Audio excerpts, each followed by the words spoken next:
live before the games start today at 1 o'clock Eastern time. So then for the next hour and a half, I'm going to be going through start-sit decisions for Week 11. I'm going to go primarily through any fan-based questions that you guys have. So I have my own agenda of start-sit that I'm going to be talking about, but this chat is primarily directed towards your questions. So if you drop a comment in the live chat, I will answer it and I will help you with your questions. So your questions take priority. So when I get a chat, I will respond to that right away. But if I do not get a comment, I'll continue with the agenda for today. So drop any comments or questions that you have for Week 11, and I will get to that first and foremost. But if not, we will talk about some of the key news that is coming out lately that I did not talk about. So I've got a question real quick from Jason, and I'll get to your question in just a sec. So anybody that has a question, drop it below and I will respond to that right away. So Evan Ingram or Tyler Lockett at flex. I'm assuming this is, Tyler Lockett. Is this a PPR or a full PPR league? Because I think Evan Ingram is going to get a lot of receptions today. I'm not so sure about the touchdowns. So Jason, let me know if this is a full PPR league or half or standard, what your league format is. Full PPR. Yeah, in full PPR, I would go with Evan Ingram for this week. He's going to get a lot of receptions from Mac Jones, I believe. It's just not going to result in a lot of yardage, which if you're in a full league, that's probably good for Evan Ingram. Lockett's got kind of a tough matchup with San Francisco, and then also with DK Metcalf coming back. I'm not really sure what his involvement is going to be, so I would go with Evan Ingram for this week. All right, so some of the big news that came out that I did not talk about yet on my channel is George Kittle is not expected to play today. So what do you do with your 49er options and what do you do with your tight ends? So obviously, if you could go back and watch my video that I dropped yesterday, you could see the tight ends that I like to pick up for this week. I think if Dawson Knox is out there, that is a great play. I think Will Disley is a solid pivot as well at tight end among the guys that are lightly rostered out there. Eric Saubert is the projected starter at tight end while George Kittle is not expected to play. I'm not very interested in him. I think he's a DFS play possibly. But if anything, I think this is better news for Deebo Samuel, Christian McCaffrey, and then Ricky Pearsall, who I already talked about as my sleeper among the players that you can start for this week because of the opportunity, because of a great matchup with Seattle. But now with Kittle out, this is even better for Ricky Pearsall, and that vaults him into the category of must start for this week. So Ricky Pearsall, if you have him, I think this is a great play, especially with George Kittle being out. Another key information of news that I want to talk about are the Buffalo Bills. It's looking like Amari Cooper will not play for this week. So because of that, you're already down Keon Coleman, and then Amari Cooper is not expected to play either. So that's even better news for the Dawson Knox managers. But then also keep an eye out for those deep leagues, guys like Mac Hollins, because I'm not realistically going to put Mac Hollins into my lineup over other guys. But if you're in the deepest of leagues, like 18 to 20 team leagues, or if you're just looking for a DFS play for this week, I think Mac Hollins could be an excellent start for you this week in that Bills system because they need people to step up. Khalil Shakir becomes a must start with the injuries that they have on offense. And to be honest, with Kansas City's defense, I'm not really too worried about the Bills not being able to score because Kansas City's defense has been a little bit weaker in recent weeks. And I think because of that, you're going to see a lot of opportunities for guys like Shakir, et cetera, to be able to be successful. So we've got two questions. We'll start with Jason's question first. I also have Christian Watson, still Evan Ingram. Let's see. So Christian Watson gets the Bears this week or Evan Ingram. I think that in the case of full PPR, I still lean Evan Ingram. Christian Watson to me is, I think this kind of depends on if you're favored to win or if you're not favored to win. Because if you're an underdog, I think Christian Watson has a higher ceiling, but the Packers have so many different options that I also worry about Christian Watson having a 2 for 20 game. Evan Ingram, I think in this is going to get 6 to 8 receptions, maybe only get 40 yards out of it, but he gives you so many receptions that I think it would be worth it to continue to roll with Evan Ingram. But if you're in a situation, Jason, where you need to catch up on points, like maybe you played Saquon already, cheers, I'm just over 50%, so I'll roll with Ingram. Yep, I agree. Yeah, if you're in a situation where you're in a good spot to win, I would just go with Evan Ingram. I think it's a safer play. Watson is more of that home run type of play if you're trying to catch up, but it doesn't sound like you need to, so I'd go with him. All right, sell him full PPR for the flex position. You have Pop Douglas, Brian Thomas Jr., or DeAndre Swift. And do you think Shakir will suffer due to Cooper being out? No, I think if anything, that's better for Shakir because they're going to be hyper-targeting him more. And Shakir is one of those type of players who relies a lot on targets anyway. So, I mean, we've seen teams against the Chiefs be successful just in terms of getting targeted a lot. Some of their players some of the receivers that have played against the Chiefs have gotten a lot of targets, got a lot of receptions, and done pretty well. And I think that Shakir is the most reliable option that they have on the Bills right now that they could throw to. So because of that, I think that he's going to get hyper targeted and he's going to be a good play. In terms of who you play in the flex among those guys, Brian Thomas Jr. scares me because of Mac Jones. As I said, I think Evan Ingram will be able to benefit because Mac Jones can only throw the ball about 10 to 15 yards down the field accurately. Brian Thomas, to me, is a concerning play. DeAndre Swift has a tough matchup against the Packers, and I don't really feel like he will be a great benefactor from that. So to me, in that flex position that you're looking to play, I would go with Pop Douglas. So at full PPR, go Pop Douglas at your flex, and then Shakir, I do not think he's going to suffer. I think he's going to be totally fine in this game. All right, and then other news that we have coming out from this week is that CeeDee Lamb picked up an injury in practice during 7-on-7 drills on Friday. He has a back injury. So he's expected to play, but if you have CeeDee Lamb, what I would do, no problem. Thanks for your question. So if I have CeeDee Lamb for Monday, what I would do is make sure that you get Jalen Tolbert as a cover. You could also look to grab one of the Texans receivers if they're out there for whatever reason, like a Tank Dell or a Dalton Schultz as a pivot. But I would not personally be looking at them. I think that if you're in a situation where Lamb does not play, then you can plug in Jalen Tolbert. So make sure that you grab him if he is out there and pick him up so that way you're covering yourself because you're not going to have many other options that you can go to if we get last minute news that CeeDee Lamb is not going to play for this week. So we will recap the guys that I would be starting and stashing among 40% rostered. And I'm only going to briefly touch on this because this was discussed in more depth in a video that I released on a Saturday. But among the players that are less than 40% rostered in ESPN leagues, the ones that you want to look at for this week to potentially fill in as a start or to just have on your roster and beat the waiver wire process. Start at quarterback. Will Levis is my stash for this week. He's only 3.3% rostered. He's got a tough matchup against Minnesota today, but he's got a great schedule the rest of the way, especially in the fantasy playoffs. He gets Jacksonville in week 14. Then he gets Cincinnati, Indianapolis, and Jacksonville in the 3 fantasy playoff games. So Will Levis is a huge risk because of his play style. Throws a lot of interceptions. A lot of stuff that's well documented about Will Levis, but he does have a great schedule. So, if hopefully we don't see any injuries that really happen that make it so that you have to play him necessarily.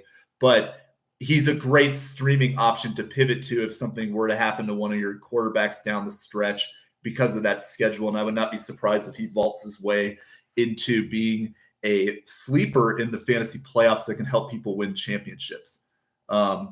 My start for this week among the quarterbacks less than 40% roster, Jameis Winston. I love this matchup against Cleveland because it's a revenge game for Jameis for one.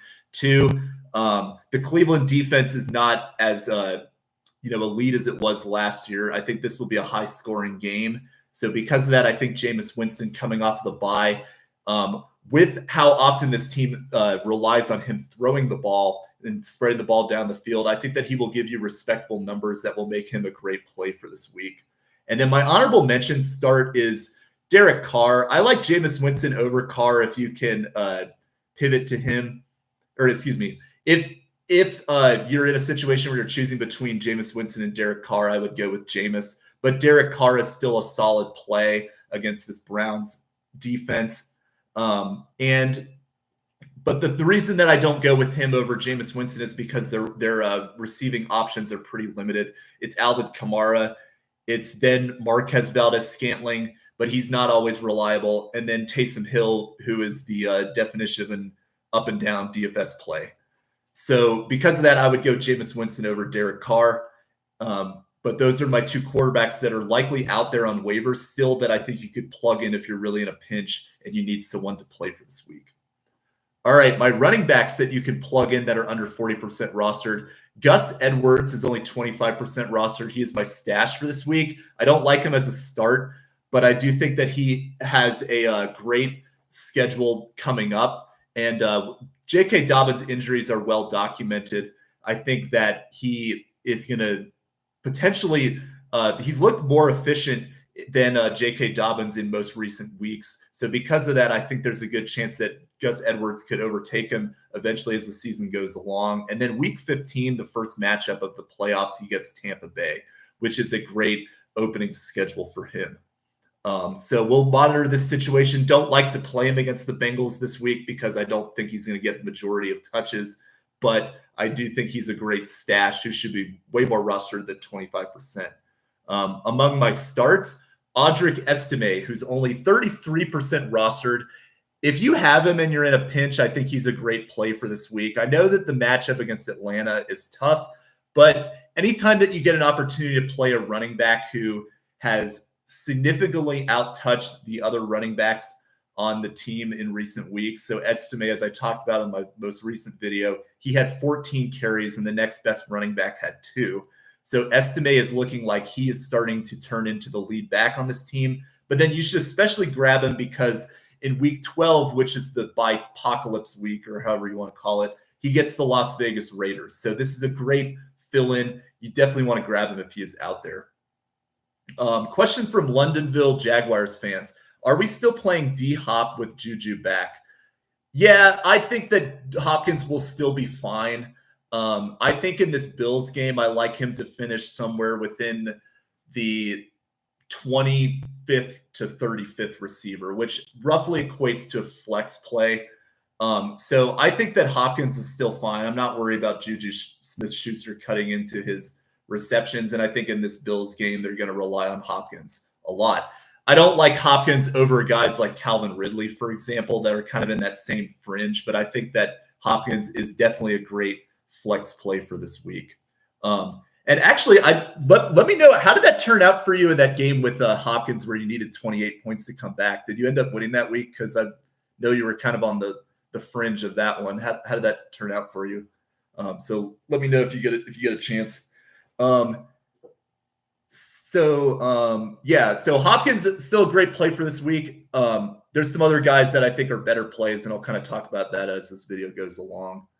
So going back to the running backs that are lightly rostered, I talked about Audric Estime as a good play for this week, but it's definitely a good pickup for next week in week 12.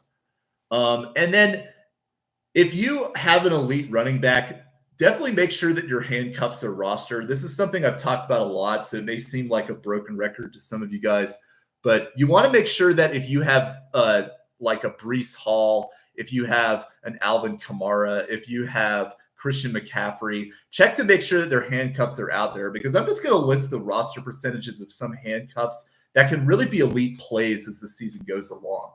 Braylon Allen is only 20.1% rostered. Cam Akers of the Minnesota Vikings is only 16.8% rostered. Ray Davis of the Buffalo Bills only 15.9% rostered. Kenneth Gainwell of the Philadelphia Eagles is only 1.8% rostered. And he is the handcuff to Saquon Barkley, if you don't know him. And Barkley is one of the best running backs on the season. So why Gainwell is less than 2% rostered right now, when if anything happens to Saquon, you get an immediate starting running back on the Eagles, just blows my mind. But you want to check to see if these guys are out there, because I think these are great stashes that you want to have prior to these games. Starts among the wide receiver. I'll start with my stash for those guys. Mike Williams is a good stash for this week. He's only 28.6% rostered. Gets the Baltimore Ravens this week. I don't like him as a start as much because he's still getting integrated into the offense, and he didn't really play that much last week. So I'm not expecting him to have a significant jump this week to necessarily put him into startable fantasy assets for you. But he is definitely somebody that should be rostered. My start is Demario Douglas. He gets the Rams this week, and the Rams are a very porous pass defense. So this could be an opportunity for Douglas to break out as the top receiver on that team. And then my stashes is Xavier Legette. Xavier Legette, as I talked about in my previous video, he's probably dropped on his bye in a lot of places. Only 41% rostered right now. But this is a guy that he could easily be vaulted back into the top 20 to 25 rest of the season, because this Carolina Panthers team needs a number one receiver to step up, and he's a guy that is definitely capable of doing this. So take a look to see if guys like that are getting dropped, because Xavier Legette could be a great sleeper for you, and he's likely out there in a lot of leagues.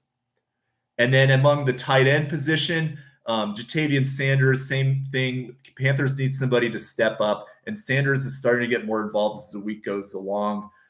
They have some nice matchups as the season goes along too, so he's a great tight end pivot option if you've got some injuries going on. Like let's say that Laporta, Kittle, etc., those guys are not getting better by week 12, then you could look to pivot to Sanders. I think that could be a good play for you.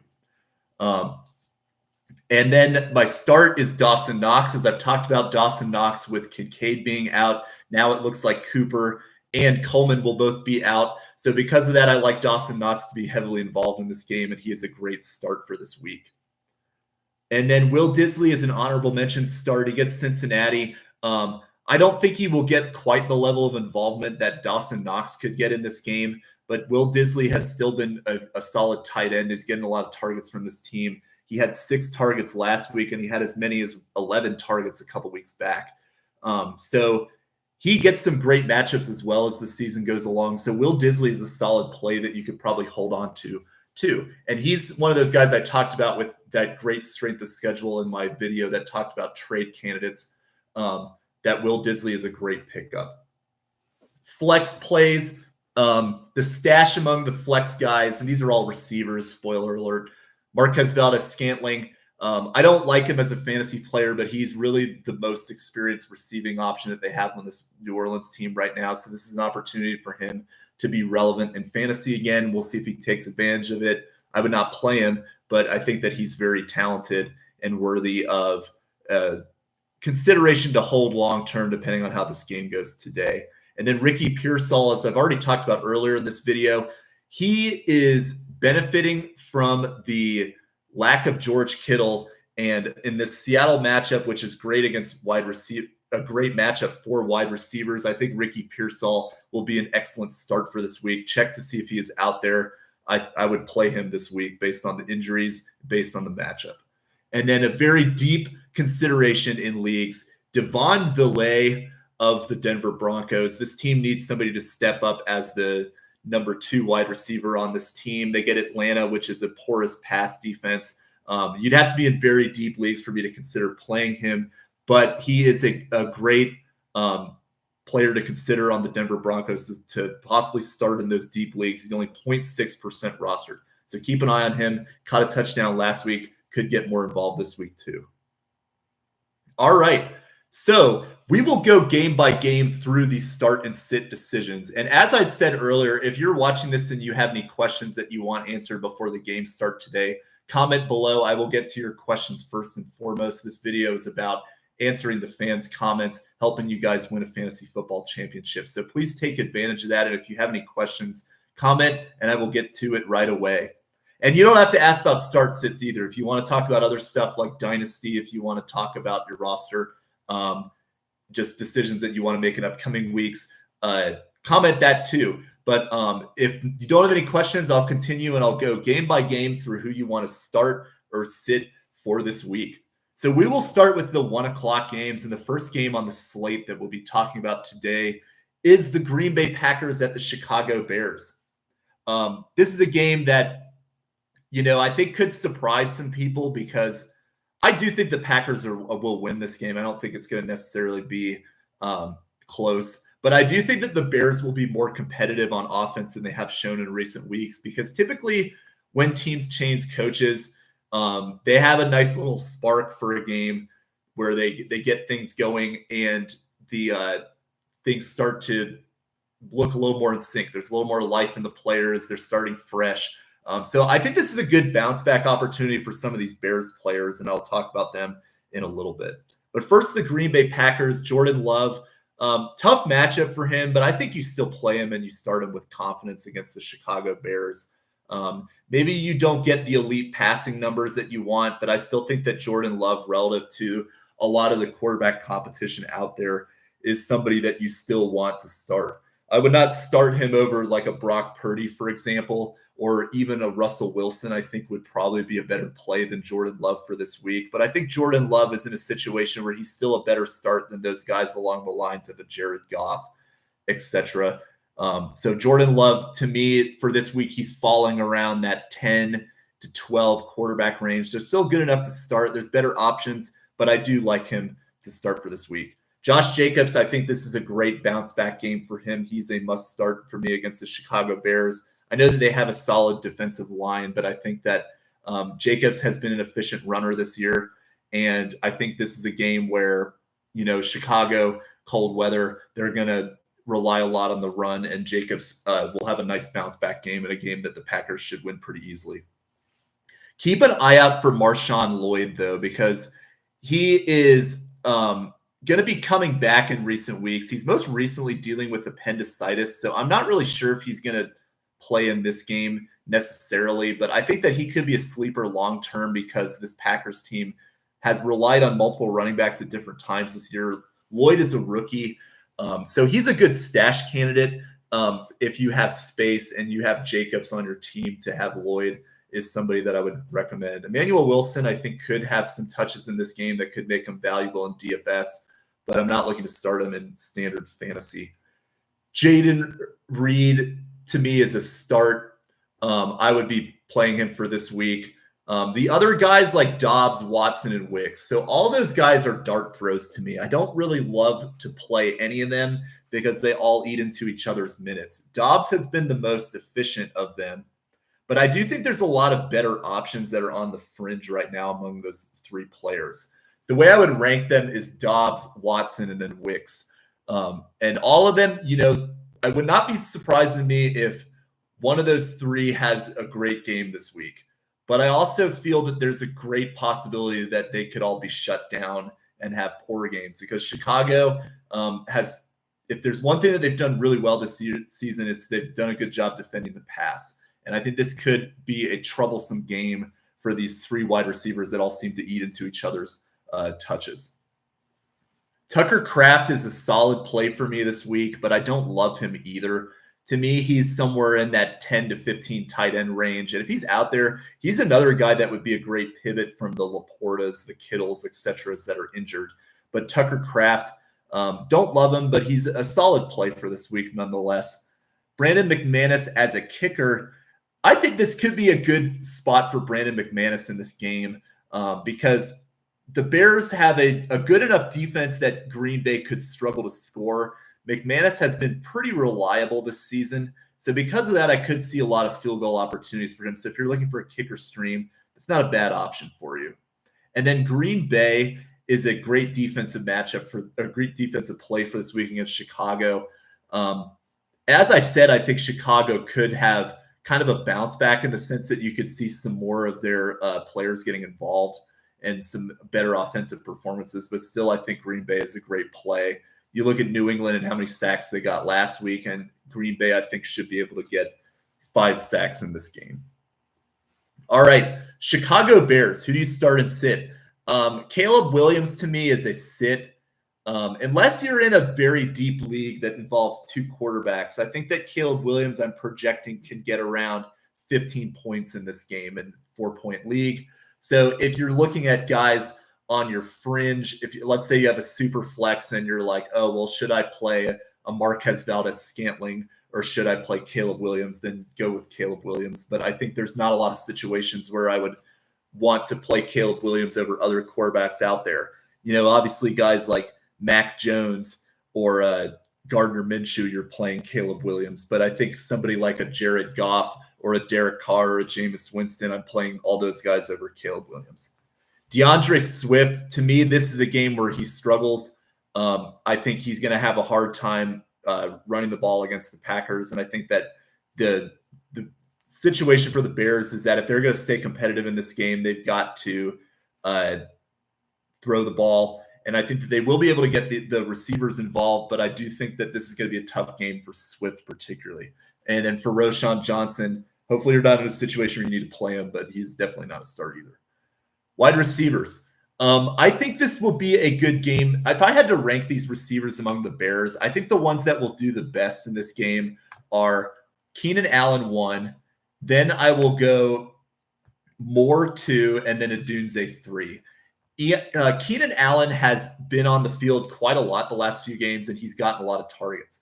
I think that there's a lot of drama right now involving DJ Moore and the Bears. He walked off the field recently. So because of that, he's a little concerning to me as somebody I would take over as the number one wide receiver on this Bears team. And all these guys, I'm not really looking to start in this game, but I do think that there's a good chance that we see a bounce back performances from them. So they're all players that should be rostered. I probably would not start any of them. So what do you do between, let's just play a little game right here and rank all the receivers on the fringe in this game. So we got Romeo Doubs, Christian Watson, Dontavian Wicks, DJ Moore, Keenan Allen, and Rome Odunze. How would I rank them all? So number one for me would be Doubs. Then it would be Keenan Allen. Then it would be DJ Moore. Then Christian Watson. Then Rome Odunze. Then Dontavian Wicks as my 6. So that's how I would rank those 6 in terms of the receivers for this game. But all of them are not great plays. I think if you're in a deep league and you need to put them in a flex, they're not bad options. But that's how I would rank the receivers in this particular game. Cole Kmet is a tight end that I do not want to play. He's been totally up and down this season, and maybe there's a chance he could get more involved in this game, but I really doubt it. I would not play Cole Kmet. And I would not look to play either the kicker or the Bears defense this week either. All right, so we got through our first game, and we've got about an hour until the game starts. So if you are watching this and you have any questions last minute, this video is designed to help you with your last minute questions. So comment anything that you have for this week. And if you have any questions as well about your team or about, dynasty considerations for next year, etc., please do that as well. This video is about you and helping you win your championship. So ask any questions that you have below. Happy to answer and to help you guys out. Next game we're going to look at is Jacksonville and Detroit. And this game, man, for Jacksonville, there's not going to be a lot to talk about here because they've got Mac Jones as their quarterback. And that pretty much will tell you everything you need to know about your fantasy prospects for this game. You're obviously not going to play Mac Jones. And I think even if you're in a 2-quarterback league, I think he's a must sit in all situations. I don't have a problem with rostering him just because there's a good chance he could be the quarterback rest of season on this team. But I mean, this is you cannot play him against the Detroit Lions. That would be just ridiculous. So he's a must sit. ETN to me is a sit as well. He has been probably one of the most disappointing, highly drafted players this season. He gets Detroit, but the thing that was particularly disturbing to me is that his targets have not been there in recent weeks, particularly with Mac Jones. He only had 1 target last week, and I believe just for 1 yard. Oh, for -1 yards. So it was even worse.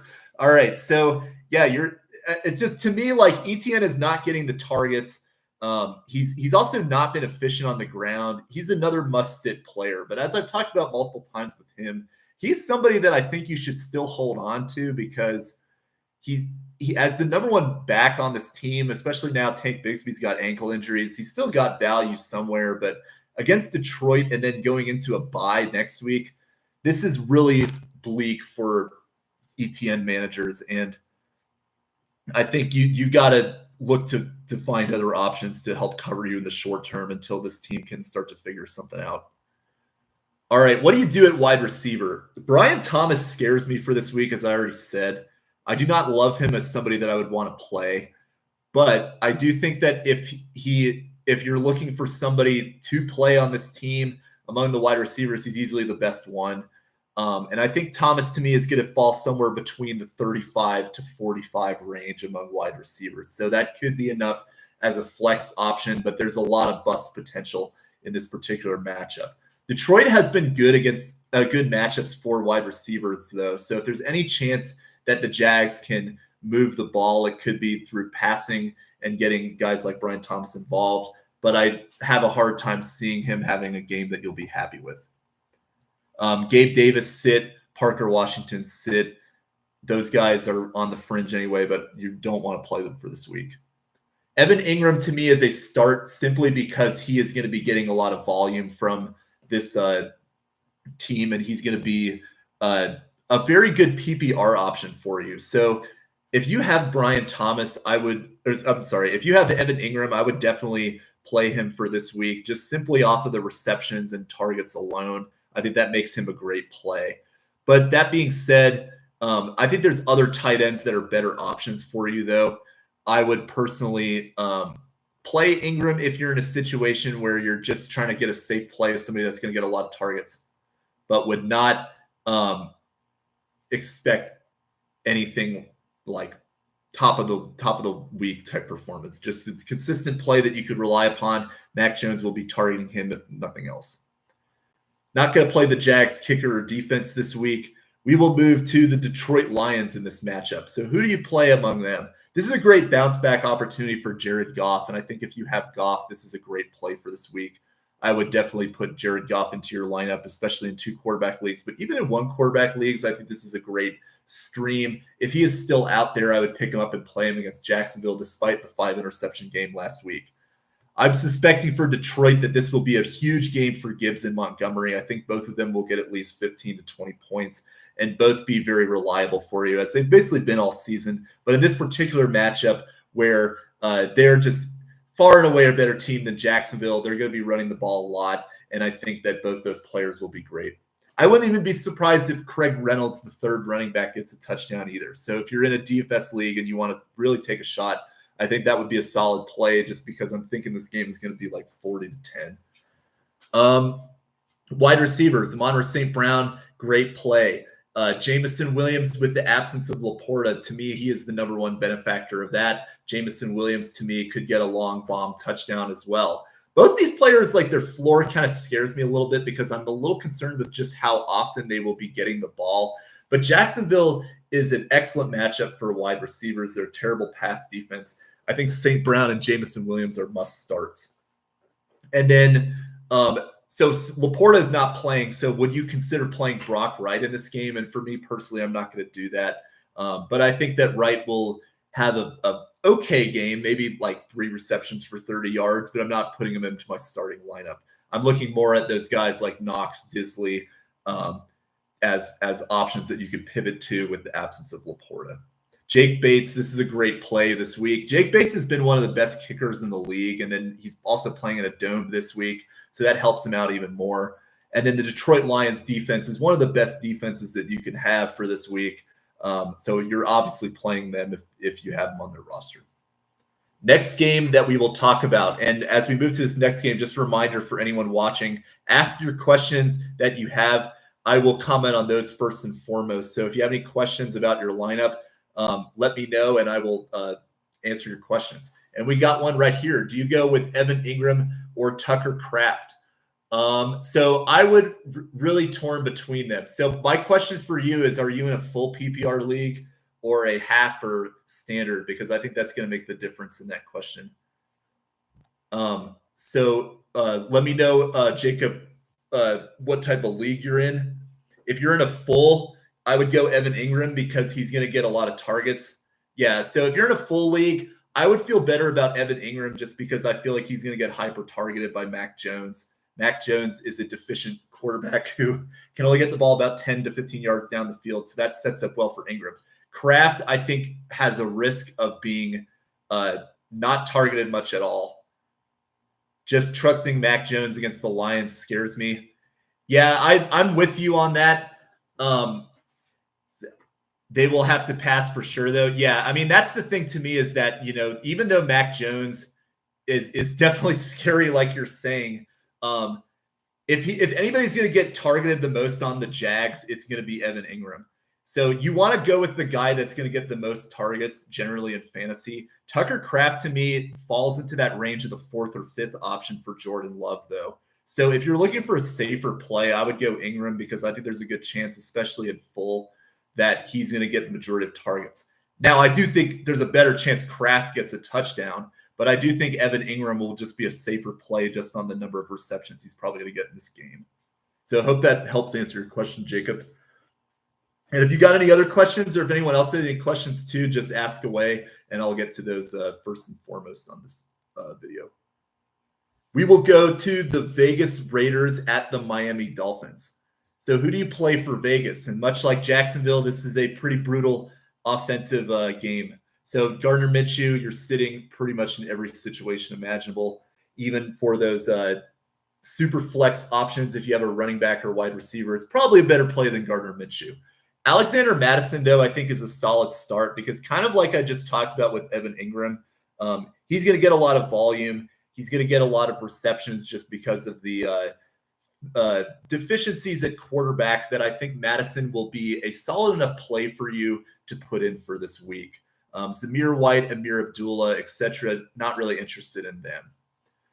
And another question from Jacob, non-fantasy related point, though. I think people are going to view Tucker Kraft as a top 10 tight end by the end of the season and playoffs.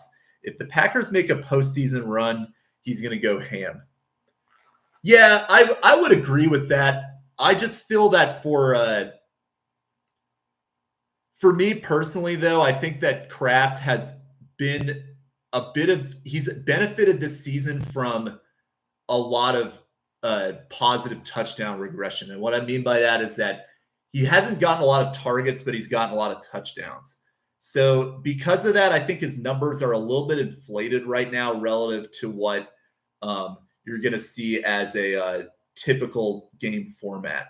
So by that, the Packers had some injuries earlier this season. Dobbs was out for some time, Wicks, Christian Watson. So Tucker Kraft really benefited in those games. But now that the receivers are all healthy, it's a little bit concerning to me what Tucker Kraft will do with everybody back. So, my opinion can definitely change based on this game with the Bears. Like, let's say that Tucker Kraft gets the majority of targets. But what I've seen generally with Green Bay is that the one that you rely upon the most is Jaden Reed. And then everybody else, it's kind of a dart throw. And that includes Kraft. So he is and then like you're saying, he is a playmaker at a position where there are very few playmakers. And that is true as well. But we've kind of seen the same thing happen to Laporta a little bit too, where, there's some games where, he shows you just how great of a talent he is in terms of like his athleticism and makes some great plays, but he only gets like 3 targets some games in the case of Sam Laporta. So kind of the same thing happens with Kraft in that sense. For me personally, you could get the elite upside from fantasy tight ends like that. But for me in fantasy, I like to go the guys that are going to get the majority of targets on their own team. That's why guys like the guys killing it right now, Brock Bowers and Kelsey, are the most hyper-targeted tight ends. You've got other good sleeper options like David Njoku is a hyper-targeted tight end as well. And then Ingram, as we talked about earlier. So in general, the tight ends that I think have the best opportunity for the most targets are the safest plays. So Kraft does give you some great upside, but he can also really hurt you some weeks too. Laporta was a fade for me this season. Ingram was my choice. Yeah. So yeah, Laporta to me, it was crazy to me that he was going in the 3rd round to start the season. I know he's got a lot of upside and dynasty value for him is probably, I think he's going to be a better tight end as his career develops. But right now, they've got so many options on that team that they really do not need to use Laporta as often as you were drafting him up there for. So it really didn't make sense for me to take him in the 3rd round like he was going this year. Some places were even taking him in the 2nd round, which was pretty crazy to me. So we will go to, what's your favorite NFL team? I'm a Ravens fan, born and raised. Okay, so I'm a Commanders fan. Is my number one team. I'm wearing a Denver shirt, but that's because I originally grew up in Cincinnati. So my family growing up, my family grew up in Virginia. So my team is the so because they grew up watching the Redskins back then, they were called. I grew up a fan of Washington primarily. Obviously, I like the Bengals too. I want them to do well, but I just feel like my whole life I've kind of been more attached to the Washington. I grew up watching them kind of in that era of like Joe Gibbs in this second time around when they had Clinton Portis, Sean Taylor, Mark Brunell, stuff like that. And it's been a rough time for Washington. So there has been times where, when the Bengals went to the Super Bowl, I was pretty excited about them. But I always want the Redskins, Commanders, Washington football team, whatever they call themselves, to do well. So that is that's my team. I'm a Denver fan in basketball because I didn't. Cincinnati doesn't have an NBA team, and I don't root for the Cleveland area teams because that's just like, why would you root for you root against the Browns in football, but then why would you go for the Cavs in across the state? So when I moved to Denver, that was like around the time when Jokic was drafted. So I watched Jokic and Murray, etc., as they were developing, and I just think Jokic is such a savant on offense as well. So so that's why I'm a Denver fan, but I'm a Redskins fan, Commanders fan, and Bengals fan. Sean Taylor, that was so sad what happened to him, but he was an elite safety when he was in the league. He was somebody I really loved to watch. Santana Moss too. He was one of my favorite receivers back then. Clinton Portis, as I already mentioned. I just wish those teams could have actually put it together more than they did because they had a lot of potential. They just always seemed to never put it together for whatever reason. So we were talking about the Raiders earlier. Jacoby Myers. So that's another very underrated player to keep an eye out for fantasy. He is a hyper-targeted receiver. So kind of think the light version of Calvin Ridley in a sense. This team does not have a lot of options. They've already traded away Devontae Adams. Jacoby Myers is a player that I think will be a solid option the rest of the way for you as a flex play. He got 11 targets this past week. He gets kind of a tough matchup against Miami, but Miami's numbers are a little bit deceptive because they've not really given up a lot of touchdowns because of the fact that their team was struggling so much on offense throughout the season that the other opponents didn't even really need to throw because they knew they could just control the clock because they had guys like Tyler Huntley as their quarterback. But as we've seen it more in recent weeks, teams have had more success against Miami throwing the ball. So because of that, I'm not really scared of Myers this week to play him. I think if he's a good flex option, he doesn't go above the guys like Hopkins or the guys like Ridley for me this week. But Jacoby Myers is solid, and he's got a nice fantasy schedule too. He's got Atlanta, Jacksonville, and New Orleans in weeks 15 to 17. So that's a very underrated player to keep an eye out on. Didn't quite make my list in the video I made earlier this week, but he's somebody that's definitely up there for sure. The rest of the receivers on the Raiders, you do not want to play for this week. Brock Bowers, kind of the same thing with Myers. You see red in the matchup against tight ends, and you kind of get scared off. But I think that Miami has just not played a lot of teams that have tight ends like Brock Bowers. And also, as I talked about earlier, they were a team that is their offense was so bad they didn't need to throw. The other teams didn't need to throw against them. So Brock Bowers, I think, will be totally fine in this game. You're playing him just as confidently as you would any other week. The kicker and the defense of the Raiders are non-considerations. We go to the Dolphins now. Tua, do you play him this week? I would. I don't love him as much as some of the other quarterback options, but I would play Tua over the guys like Jameis Winston and Carr for this week. But I would not play him over some of the other guys that I talked about, like Jordan Love as options too.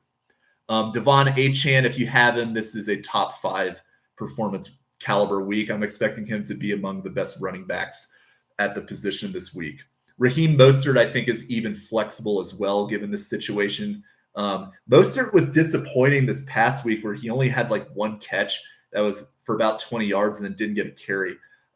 So I have hope that Mostert can figure it out for this week. I would not be trying to start him, but I think, if you're looking at Gus Edwards or Raheem Mostert, I think there's a better chance that Mostert has a better game than Gus Edwards, but I would not play either of those guys over Audric Estime. Tyreek Hill, disappointing player. I think this week is really going to tell a lot about what we see of Tyreek Hill moving forward. If he can go off in this game, then we're back to being happy and we have hope that he can turn things around. But if he has another game like he did this past week where he only gets, like 5 receptions and 25 yards or something like that, then I think we start to go into panic mode with Tyreek Hill. I'm expecting that he will have a good performance this week against Las Vegas, and he'll be back into the startable category. But yeah, it's definitely sad that he has not been able to replicate what he did last year. Jalen Waddle, I would not be trying to play Jalen Waddle. I don't really like him as a fantasy player in general. So I think there's a chance he gets a touchdown in this game, but I think there's a lot of volatility that you can get with him. Malik Washington caught a touchdown last week. Do you play him again? The answer is no. Same with Odell. It'd be interesting to see if Odell makes the Hall of Fame. I wonder what you guys think of that. But I feel like he's not quite there. But he does have a Super Bowl, so I guess that kind of helps his case. Question. I traded Nico for Waddle right after Nico's injury. I'm very hopeful that the Dolphins' passing attack will see an uptick. Definitely got the bad end of that stick. Yeah, I think that, as I said, I think if there's any chance that, the Dolphins can turn things around, it would be in this game against the Raiders. I think it would have been better if you kept Collins, but at the same time, I mean, you can't really go back and, you don't want to hold regrets about trades that didn't happen or whatever. You just got to move forward and try to make the best moves that you can.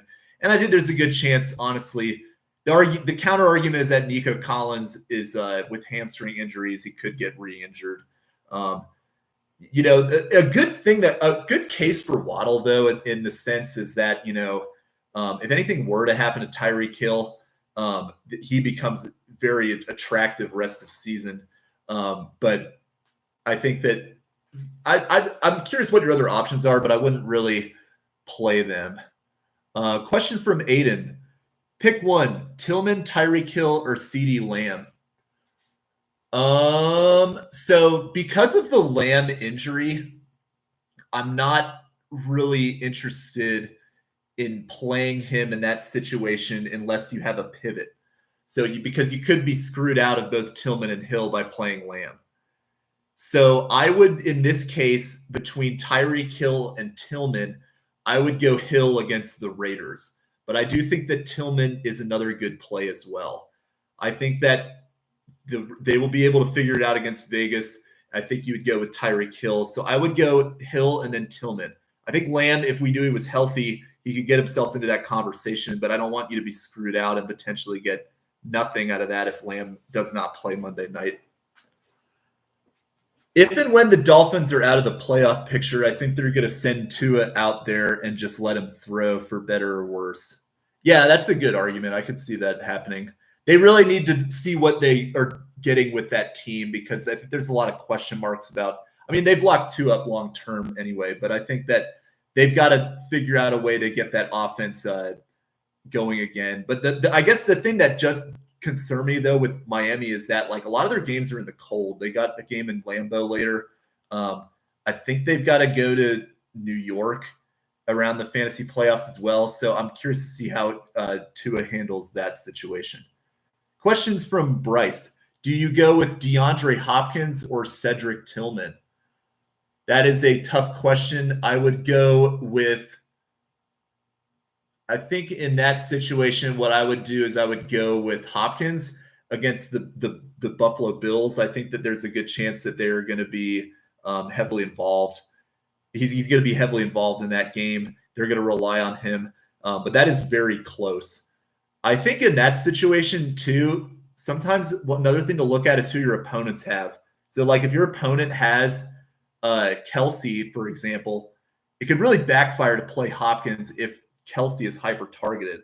So in that sense, it might be a good idea to play Tillman just to even out the range of outcomes, because Hopkins and Tillman's are very close to each other. In a vacuum, I would go with DeAndre Hopkins over Cedric Tillman, but take a look at who your opponent is playing too, because that definitely dictates some of those decisions as well.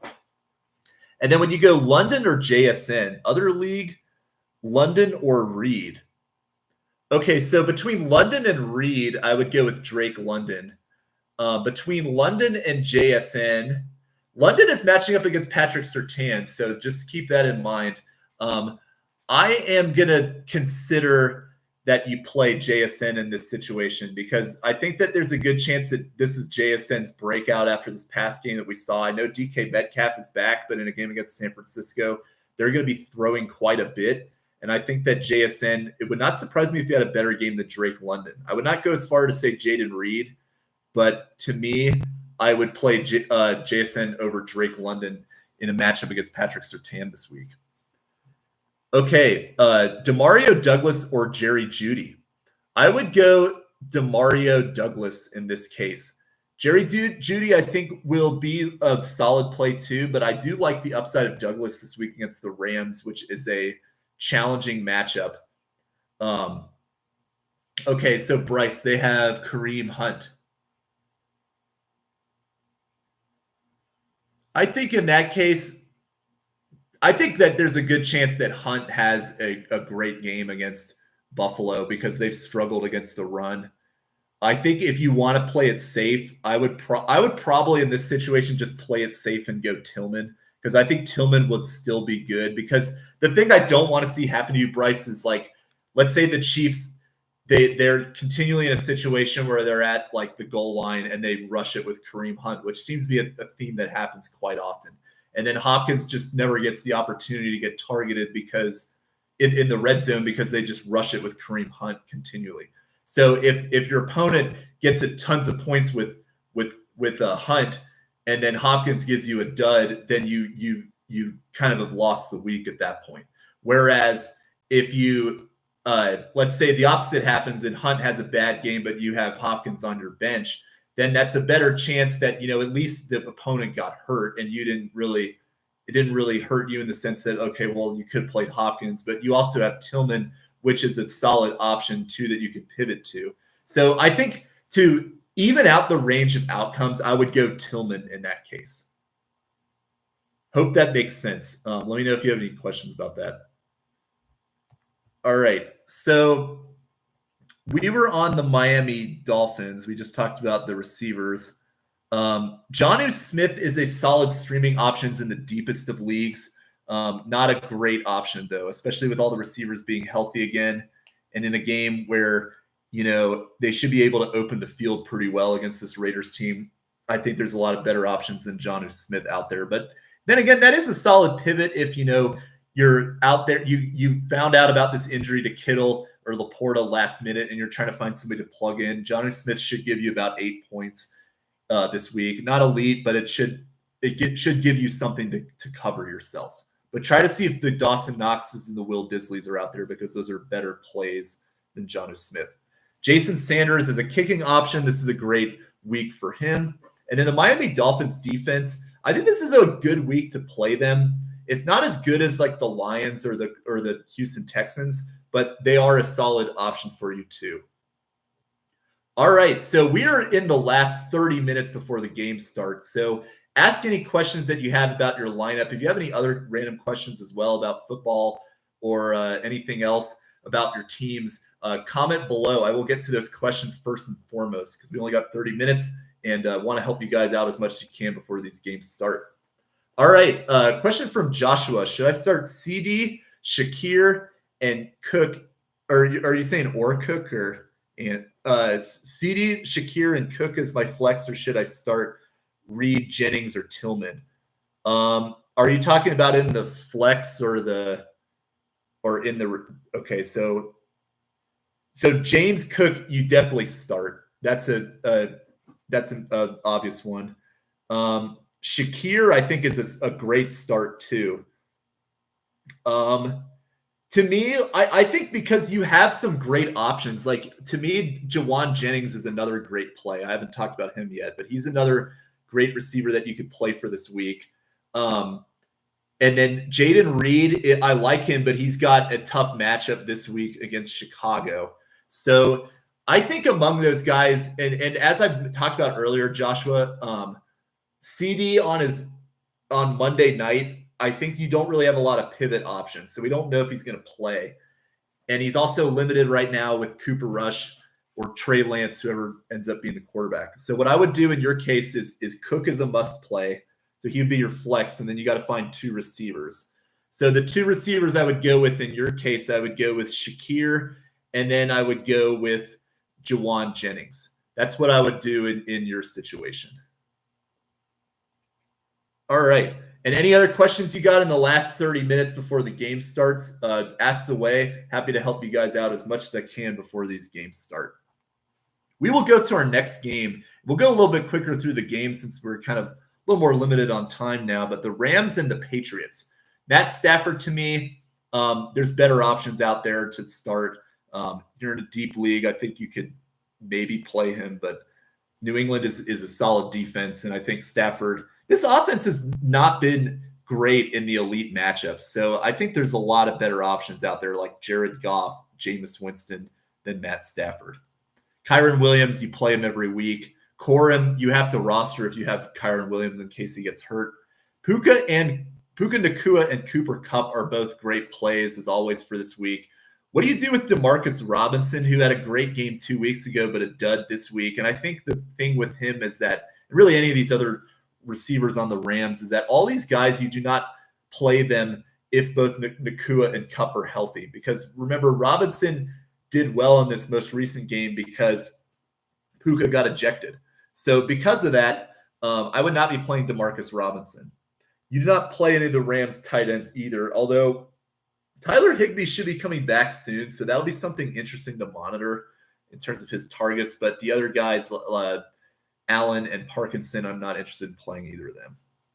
And then this is a good matchup for the Rams defense to consider playing them. So that's a good pivot option too for your defenses that might still be out there in some leagues as well. Drake May, this is a tough matchup. I would not play him for this week. Ramondre Stevenson, I think that he is in the flex range to me for this week. I don't love him and his efficiency. I think there's a lot of potential for a bust game, but you love his volume that he gets week to week, that I think it would be good enough to put him in a flex. Demario Douglas, as I've already talked about, is a great start for this week. He's the best receiver on this team. I think they're going to be down in this game, and they're going to be targeting him quite often. So I think Demario Douglas is a great play. The other receivers, Jalen Polk caught a touchdown last week. So would you want to trust him again? And the answer is no, because I believe that was his only target of the game. Yeah, he was 1 for 1. He had 2 yards and a touchdown. That's about as inefficient as you can get as a receiver. So do not chase something like that under any means. And then Boutte, Bourne, Osborne. Yeah, the only receiver that you really want to look at on this team is Demario Douglas. And I think that's going to pretty much be the case the rest of the season. So I would play Douglas. The other guys are just all dart throws that I would not be putting into my standard fantasy lineup. Hunter Henry, he's too inconsistent for me. I do like his targets, but honestly, like among the tight ends, he's around the number 20 to 25. So I think there's a lot of better options that you can go with than Hunter Henry. And then not really interested in the defense or the kicker from New England. So talked a little bit about this game already, Cleveland and New Orleans. So one reminder once again to ask any questions that you have about your team, and I will get to that right away. So ask away any questions that you have. Jameis Winston of the Cleveland Browns is my QB start among the lightly rostered quarterbacks.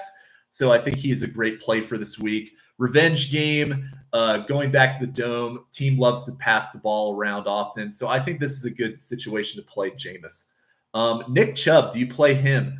I don't love him. I mean, the Saints have struggled against the run, but to me, Nick Chubb is he's so reliant on running the ball and doesn't get receptions that I think there's just so many better options than Nick Chubb. I know it's an attractive matchup, but I'm really not that interested in playing Nick Chubb. So because similarly, Jerome Ford has been picked up in a lot of leagues because of the matchup interest. But after Nick Chubb, there's a pretty clear running back by committee between Ford, Pierce, Strong, and Deonta Foreman. And I personally am not messing with that situation, and I'm not very interested in Jerome Ford at all. Dustin, Taysom Hill, or Knox? So half PPR league. I would go with Knox in your situation because the Bills have a lot of injuries right now. It's looking like Amari Cooper is going to be out and Keon Coleman is already out. So I think Knox will be effective in this game. The only chance that I would play Taysom Hill is if you are a huge underdog and you've got to get a lot of points and you're trying to hit a home run. Because Taysom Hill is always a threat for a 60-yard touchdown.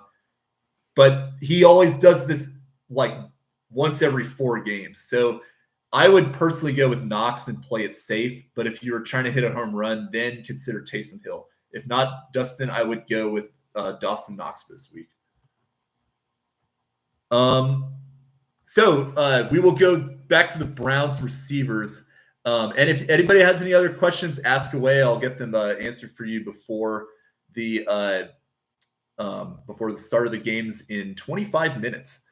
So Cedric Tillman, great play for this week. Jerry Jeudy and Elijah Moore are both in the deep league flex considerations for me. But Cedric Tillman is the one that you want to have and the one that you want to play. David Njoku, great play for this week. I love him as a tight end rest of the season. He's got a nice strength of schedule, and I think this team will hyper-target him. So just as a hypothetical, the Browns receivers rest of the way, how would I rank them? And I'm including tight ends in this. So number one option is Cedric Tillman, then David Njoku. Then to me, it's Moore and Jeudy. So Jeudy to me is number 4 on this list of the guys I would want to have among the pass catchers on this Browns team.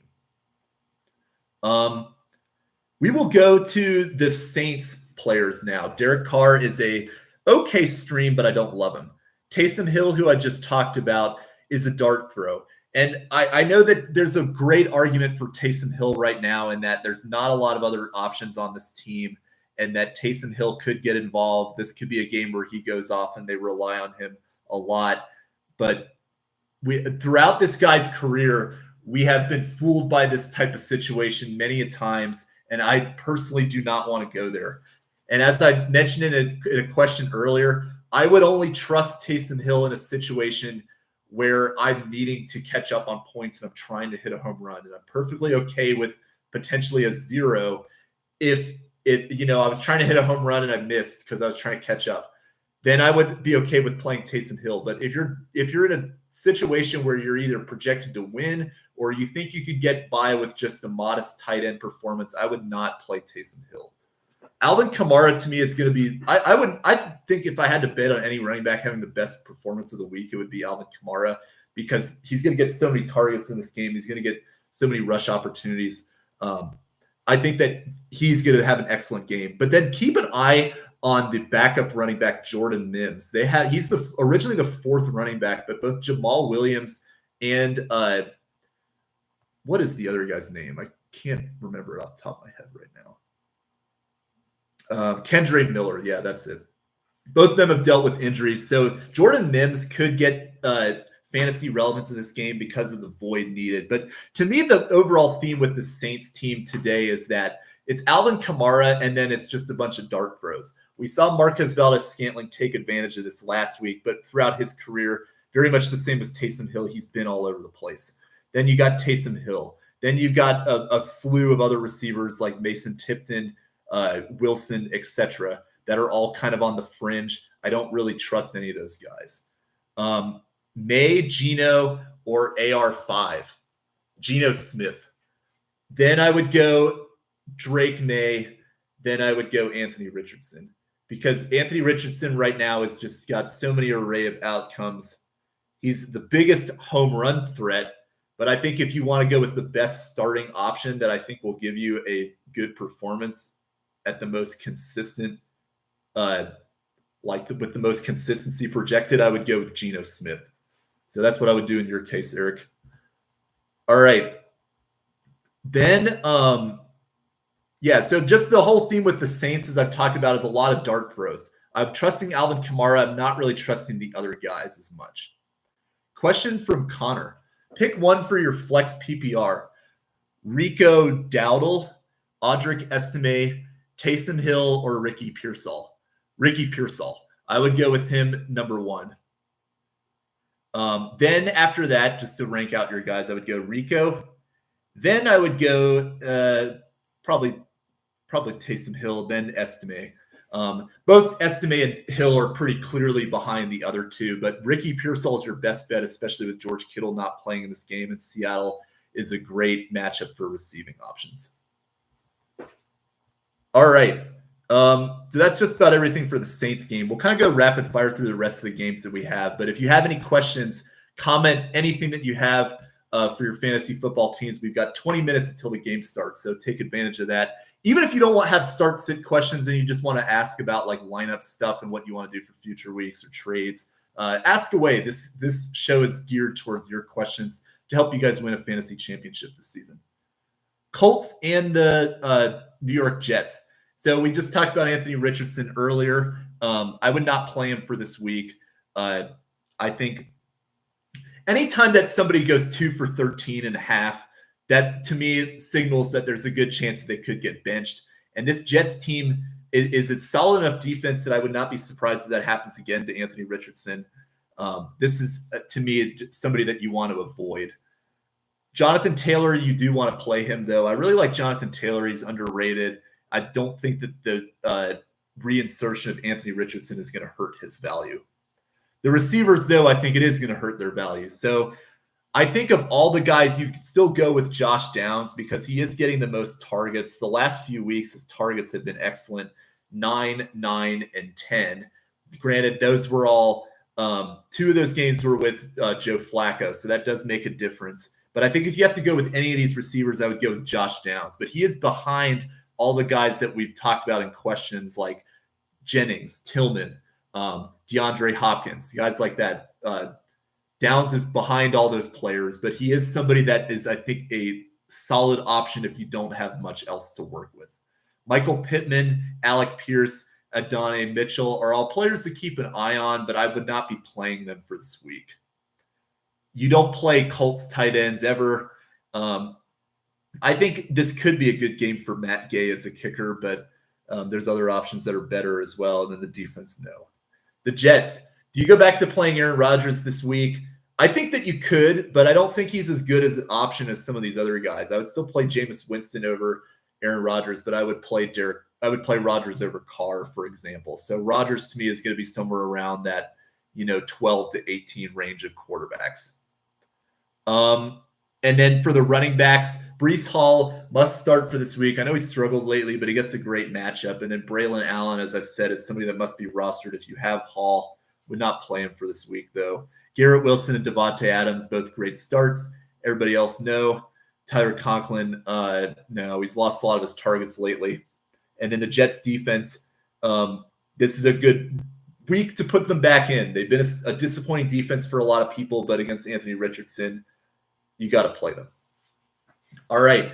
Ask away any questions that you got. We've got about 17 minutes left until the game starts. So if anybody's got any questions, ask away, and I will help you guys out before your week starts. And by the way, before we close out, I want to give an opportunity to let everybody know about the channel. I make videos that come out that talk about start-sit decisions, that talk about waiver pickups. So I'll have a video out later tonight, dropping either later tonight or Monday morning, talking about the early waiver pickups for week 12. So make sure that you take a look at that as well. You can go back to my videos earlier. You could see a trade video that I made where I talk about the guys I like rest of season. So if you're new to this and you're just checking this out on the live stream for the first time, please subscribe to the channel and join in on the community to help you win a fantasy football championship this season. And ask any questions that you got because we got 15 minutes left before the games start. All right, Baltimore and Pittsburgh, great fantasy game here. Lamar Jackson, you play him. Derrick Henry, tough matchup, but you're still playing him. Zay Flowers, I'm playing him, but I don't really like him as much rest of the season as he's ranked. He's my wide receiver 19 based on my trade video earlier because he's got some tough matchups along the way. And the integration of Deontay Johnson is a little bit concerning to me with his target volume moving forward. Rashad Bateman is an okay play for this week, but I don't love him.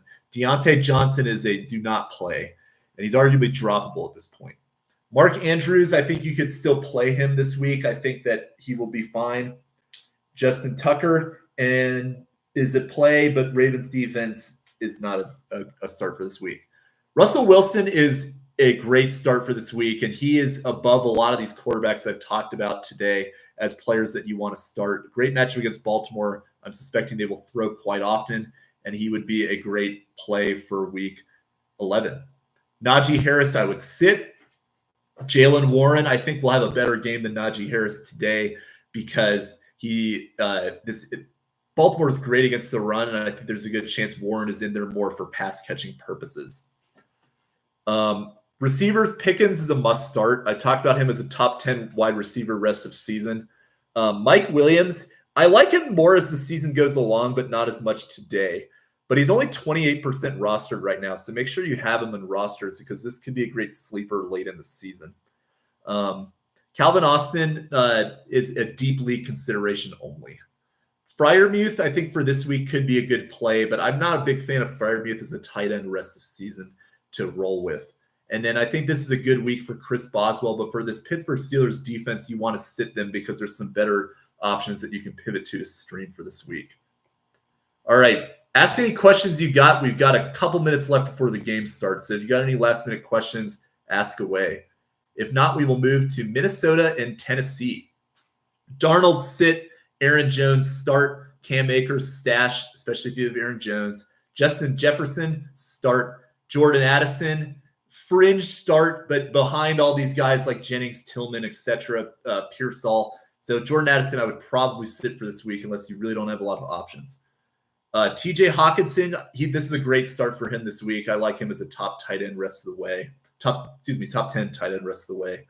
And then the Minnesota defense is excellent. You probably already have them roster, but you're definitely starting them for this week. Tennessee, Will Levis sit, Tony Pollard start, kind of that RB2 flex tier. Tajay Spears, you want to have him rostered, but I would not play him this week. Calvin Ridley is a must start to me. I think he's going to be a great play for this week. The other Tennessee wide receivers and tight ends are a no. And then the kicker and defense are also a no. All right. Ask any questions you got. If we have any last minute questions, just ask away. I'll stop whatever I'm talking about with these games to answer your question. So please take advantage of that. Atlanta and Denver. So we have now moved into the PM games. Took a little longer than I thought. So we'll go kind of rapid fire through these unless you guys got some questions that will be the priority. Kirk Cousins, don't love to play him for this week. He would be behind Russell Wilson. It's pretty close between him and Jameis Winston, but I would probably go Jameis Winston over Kirk Cousins. Bijan Robinson, you're obviously playing him. Tyler Algier is a sit. Drake London, I think you're probably playing him in most situations unless you have great options. There's somebody who asked about JSN earlier. That's a great option that you can pivot to. But Drake London is going to drop Patrick Surtain this week. Will be a tough matchup. But I think in most situations, you're probably still playing Drake London. Darnell Mooney is a solid play for this week. He's not above the guys like Jennings, like Tillman, but I think that Darnell Mooney could still be pretty relied upon as a good flex play for this week. The other receivers are all sits or waivers on the on the Falcons at this time. Kyle Pitts, you don't really have a lot of other options you can go to, and I think that Pitts is a start for this week, although it would not surprise me if he disappoints you because it's a common theme with Kyle Pitts. Could be a big week for Younghoe Koo just with the altitude this week. Atlanta defense, no. Denver, Bo Nix is a great start once again. I think against Atlanta, Bo Nix has shown a lot of rushing ability. He's a great start, and I think he can continue to roll with what he's been doing. Audric Estime, to me, is a start in the fringe flex if you have options. But I think there's a lot of other options that you can pivot to from Estime. But he still must be rostered, as I mentioned at the beginning of this video, because he gets Vegas next week on are on a week where 6 teams are on a bye. So make sure that Estime is rostered, and you definitely want to grab him. I know that hopefully you guys already have him picked up at this time, but if you have any spot for him within the next 10 minutes before his game, make sure you get Audric Estime. Javonte Williams and Jaleel McLaughlin are sits, and depending on how this week goes, they're drops. Cortland Sutton is a must start against Atlanta. Love him rest of season, as I talked about earlier. Devon Valet is a sneaky, deep league start. But the rest of these receivers are really not interesting to me. I think Troy Franklin is still on my radar, but that's about it. Tight ends, no. Will Lutz, it's okay. And then Denver Broncos defense. I think you can still get by with playing them, but I do think that there's some better streams. Like if you have like the Miami Dolphins or the Rams that you can pivot to, I would do that. Knox or Barner. I would go with Dawson Knox. I think Knox will be a great play for this week because the Bills, as I've talked about, have a lot of injuries right now. And Dawson Knox, although he's not really been a big factor all so far this season, Chiefs are terrible against tight ends. They've got a lot of injuries. Dawson Knox is the one you want to go with, Rob G. Seattle and San Francisco. All right, so I just want to make this announcement one more time. We got 10 more minutes. No problem, Rob. Happy to help you out. We got 10 minutes. Ask any questions you have. I'm talking about these games, start sits, but obviously what you guys talk about is going to be first and foremost as a priority. So we got last minute pressing questions. Ask away. Doesn't have to be about start sit either. If you want to ask some other stuff, ask away. But the point of this is to answer any last minute questions that you have before your games. All right. So ask away in these last 10 minutes. All right. So the Seahawks and 49ers. What do you do with these teams? Geno Smith is a good play for this week, right around QB 12. So because of that, he's going to be a solid start option. I still love Geno as somebody that you could always put in as a safe play. Nothing spectacular, but I think that in this game, I do like him to still be pretty successful. Kenneth Walker, I would play, but I do think that this is a little bit of a decrease your expectations for him. DK Metcalf and Jackson Smith and Jigba are must starts for me. Tyler Lockett, not so much.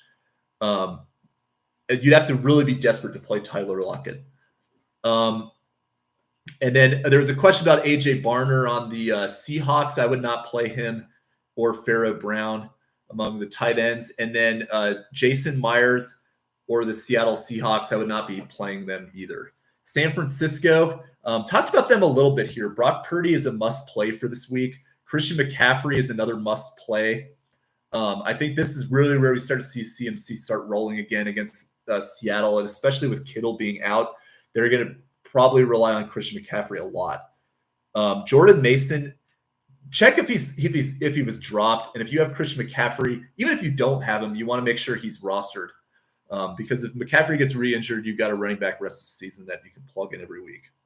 Debo and Jawan Jennings are – so really Debo Samuel, Jawan Jennings, and Ricky Pearsall, I would play all three of them. The way I would rank them in terms of how I like them for this week, I would go number 1, Jennings, number 2, Debo, and then number 3, Pearsall. So that's how I would rank all these receivers. They're all good plays against Seattle, which has struggled against the pass, and they need somebody to replace Kittle. So I'm expecting all three of them to give you solid fantasy numbers today. Eric Saubert is filling in for Kittle, but I do not like him as a start. I think those targets are all going to go to those receivers. Jake Moody,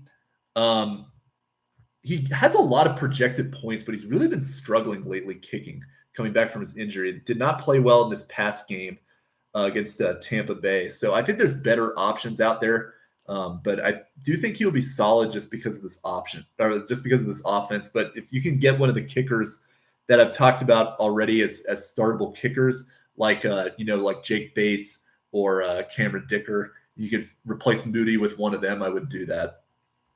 And then I would probably look to find defenses better than the 49ers for this week. Chiefs and Bills. We got a few minutes left. If you have any last-minute questions, ask away. If not, I will go rapid fire through these next 3 games of what you want to do with these players. All right, Mahomes, I would sit him. I think there's better quarterback options, as I've said pretty much the whole season. Kareem Hunt, I would play. DeAndre Hopkins, I would play. He's kind of in that flex tier. There are better options, but I think he will still be good. Worthy, I'm pretty much sitting in every single situation. Juju, I'm sitting in every single situation. And then everybody else is not rostered among the receivers. Travis Kelce is a must play, as he looks like he's going to be the number one tight end rest of the way in fantasy. Do you play Spencer Schrader, the kicker, replacing what is his name? Harrison Butker. Yeah, I would be okay with playing him. I think if you have Butker and you're just trying to get somebody to fill in, Schrader's not bad, but I would try to look for those guys more like Bates and Sanders as better options that you could play for this week. Chiefs defense has been solid this season, but you're sitting them against the Bills. Josh Allen, you're playing. James Cook, you're playing. Shakir, you're definitely playing. Mac Hollins is a DFS dart throw. Amari Cooper is expected to play, but his usage is to be determined. This sounds to me like a must sit. Anytime Amari Cooper has anything that seems to be a variable that is affecting his play, he does not do well. I would sit Amari Cooper. But I would play Dawson Knox. It's been a big question for today. What do you do with Dawson Knox? I would play him. And I would play Bass, but I would not play the Bills defense. We got 4 minutes. Any questions? And we got one here. We got Kmet or Jonnu Smith. Man, this probably sounds like a gross answer, but I feel that you'll have a safer play with Jonnu Smith. I think Cole Kmet, there's a real possibility that he gives you an amazing game, but you could really be burned by Cole Kmet. So I would feel safer going with Jonnu Smith in this game. But as I've said to some people earlier, if you're trying to hit a home run and you're already behind in this week, then go with Kmet. But if you're just looking for a safe play and you think you're going to win or it's going to be pretty close, I would go with Jonnu Smith. All right. And then Cincinnati and the Los Angeles Chargers. Burrow, you're playing. Brown, you're playing despite a tough matchup. You're stashing Khalil Herbert if you have Chase Brown. Jamar Chase, you're playing. T. Higgins, I think you could play him, but this is a receiver that is very injury prone. But I think you could play him for this week. So because of that, I think Mike Gesicki, who's been on everybody's radar, you could drop him. I don't think he's gonna have a good game this week. McPherson, you're probably playing, and then the Bengals defense, no. Justin Herbert, great matchup. You're playing him against this Bengals defense. J.K. Dobbins, you're playing. Gus Edwards, you're stashing. Ladd McConkey and Quentin Johnson are both good plays for this week, but I would probably prefer to play Johnston over McConkey. So if you're looking at the ones from this particular game, I would go Chase 1, obviously. Then I would go Higgins. Then I would go Johnston, then McConkey. So McConkey, I would probably play over some of the options that have been talked about today. Like I would probably go McConkey over Pop Douglas. But I think that Ladd McConkey versus guys like Jennings or Tillman, I would go those two over Ladd.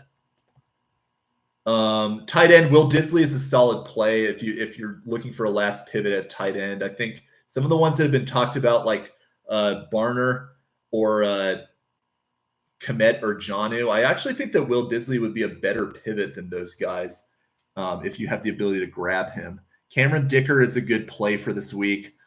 Chargers defense, no.